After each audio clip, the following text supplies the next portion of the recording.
Assalamualaikum warahmatullahi wabarakatuh.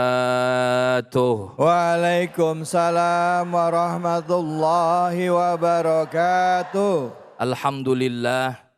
Alhamdulillahi wa kafa wassalatu wassalamu ala sayyidina Muhammadinil Mustafa wa ala alihi wa ashabihi wa man ihtada bil huda amma ba'du.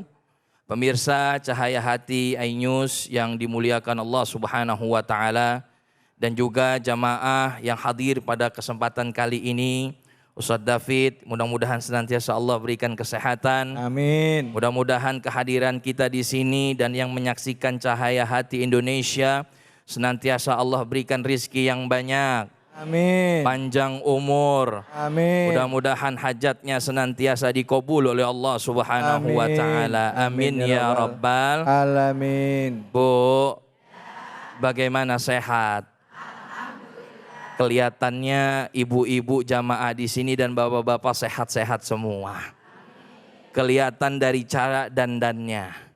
Oh, gimana Ustaz? Dandannya, alisnya kereng banget. Oh, ya. Modelnya zaman sekarang. Bagaimana Ustadz yang di sini kotak, yang di sini lancip? Ada yang begitu di sini? Ada. Itu menandakan bahwa kita masih sehat, masih bahagia. Alhamdulillah. Bu, Ya. ada yang pernah diuji oleh Allah? Ada? Banyak. Alhamdulillah. Orang kalau diuji oleh Allah berarti beruntung. Kenapa? Dia masih hidup. Kalau udah nggak diuji oleh Allah berarti dia mati. Karena ulama mengatakan ad-dunya darul imtihan. Yang namanya dunia ini adalah tempatnya ujian. Begitu baru lahir ada ujiannya. Begitu sekolah ada ujiannya. Begitu mencari jodoh ada ujiannya. Begitu setelah menikah ada ujiannya. Bahkan tua pun ada ujiannya. Betul. Namun banyak sekali orang yang tak mampu menerima ujian Allah Subhanahu wa taala sehingga mereka itu berselisih. Mereka itu menganggap bahwa setiap apa yang Allah berikan kepadanya itu tidak adil sehingga mendiskriminasi dirinya. Padahal Allah Subhanahu wa taala menguji kita dalam rangka Allah itu sayang kepada kita agar kita ingat dengan Allah Subhanahu wa taala. Maka ibu-ibu dan juga jamaah yang dimuliakan Allah Subhanahu wa taala, kenapa perselisihan itu bisa terjadi? Ada yang bertengkar, ada yang rebutan kekuasaan, ada yang begini, ada yang begono. Betul? Salah satunya adalah mereka salah dalam menerima dan juga menyikapi ujian. Padahal Allah Subhanahu wa taala berfirman di surah Al-Baqarah ayat 213. A'udzu billahi minasyaitonir rajim. Bismillahirrahmanirrahim. Kanan nasu ummatan wahidah. Manusia dahulu itu adalah umat yang satu. Satu syariatnya, semuanya hidup bahagia. Bahkan Abdullah bin Abbas mengatakan satunya syariat ini dari zaman Nabi Adam sampai zamannya Nabi Nuh alaihi salatu wassalam. Jadi 10 generasi antara Nabi Adam sampai Nabi Nuh alaihi salatu wassalam. Namun banyak di antara kaum tersebut yang mulai melenceng. Begitu diuji mendapatkan harta, ternyata hartanya digunakan untuk maksiat. Begitu diuji dengan penyakit, dia menyalahkan Allah. Kemudian datang ke dukun, dengan perantara dukun mudah-mudahan bisa sembuh. Kemudian dia ada masalah, dia datang menyembah berhala. Maka apa? Lanjutan daripada ayat ini. Faba'atsallahu nabiyyina mubasyirina wa mundzirin. Maka Allah utus para nabi sebagai mubasyirin, pemberi kabar gembira buat kita.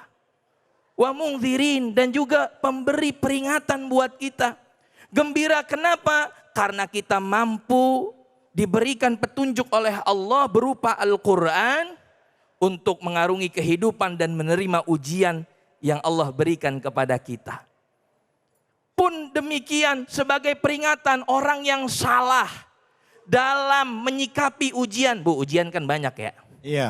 Banyak bentuknya. Namun dia salah menyikapi ujian tersebut, maka potensinya dia akan mendapatkan azab dari Allah Subhanahu wa ta'ala. Maka Allah utuslah para nabi. Maka kita gembira. Zaman dahulu berselisih tentang hari Jumat. Hari Jumat itu adalah harinya seperti ini. Orang Yahudi bilang, udah hari yang bagus itu hari Sabtu. Orang Nasrani bilang apa? Oh, yang bagus itu hari Ahad. Hari Minggu.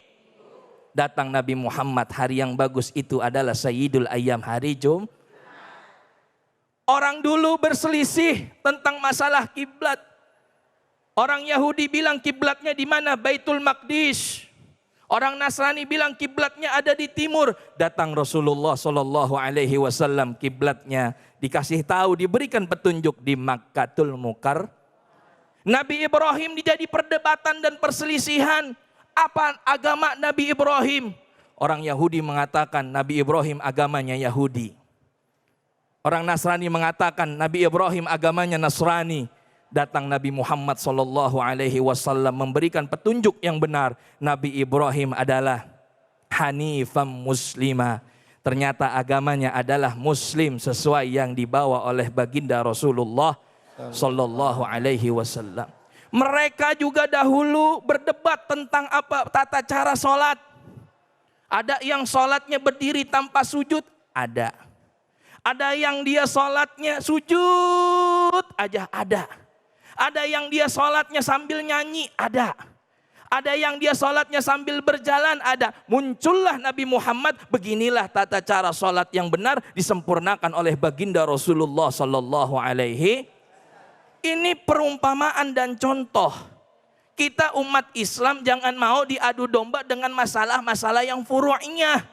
Kadang-kadang gara-gara punten, masalah kunut nggak kunut orang berantem.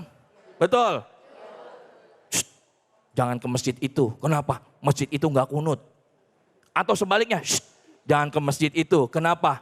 Masjid itu kunut. Kan begitu.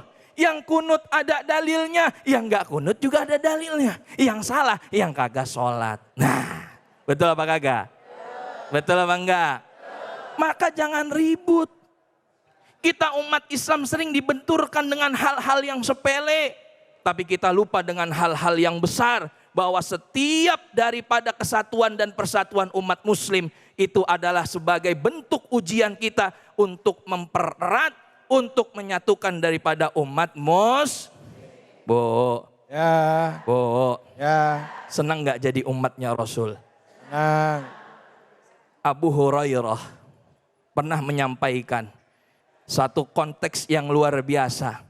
Nahnul akhirun. Kita ini umat terakhir.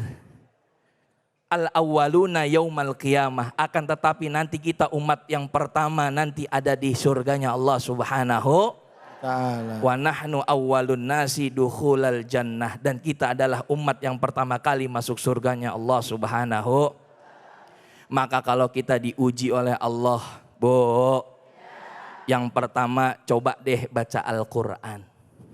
Jangan jauh-jauh dari Al-Quran. Ini mah boro-boro Al-Quran dijadikan pajangan aja. Maka saya sering salut dan bangga. Kadang umurnya udah 60, 70. Masih rajin ke majlis taklim. Belajar Al-Quran walaupun giginya 2 udah kagak ada. Giliran belajar makhorijul huruf saya ajarin. Ayo nek ikutin saya. Yuk bismillah. A bisa. Ba bisa. Ta bisa. Nah giliran ta. Sa itu sederhananya ujung lidah bertemu dengan ujung gigi seri. Lah nenek-nenek nggak ada, giginya 2 di depan. Begitu saya coba, coba 1, 2, 3, sa, nyelos. Nenek ketawa tuh. Punten ya, nih ya. Tapi pahala atau enggak? Dapat pahala atau enggak? Dapat. Karena kita masih mempelajari Al-Quran. Jangan sibukkan orang itu tahlilan, baca kul huwallah. Kenapa sih kul huwallah sampai 3 kali? Padahal ada dalil sahihnya. Apa? Dulu sahabat, ya, sahabat bacanya apa? Bacanya kalau jadi imam kulhu terus. Padahal dia hafal Quran, diaduinlah dengan sahabat yang lain, ya. Apa? Ya Rasul, ini sahabat nih bacanya kulhu mulu, panggil, menghadap ke saya, Saudara David. Ya. Akhirnya apa? Ternyata, kenapa kamu mabaluka yaqra surat al-ikhlas? Kenapa kamu itu selalu membaca surah al-ikhlas? Jawabannya adalah inni uhibbuha, aku senang dengan surah al-ikhlas. Apa kata Rasulullah? Hubbuka iyyaha adkhalakal jannah. Iya. Cintamu terhadap surah al-ikhlas menyebabkan kamu masuk surganya Allah Subhanahu Wa ta'ala. Maka kalau kita dapat ujian Bu, ikuti perintah Allah, jangan kita melenceng-lenceng mencari yang haram. Ya. Karena insya Allah kalau kita ikuti koridor petunjuk Al-Quran, sunnah Rasulullah, ajaran Allah, mudah-mudahan kita dibimbing dapat menyelesaikan ujian yang Allah berikan kepada kita. Wallahu a'lam.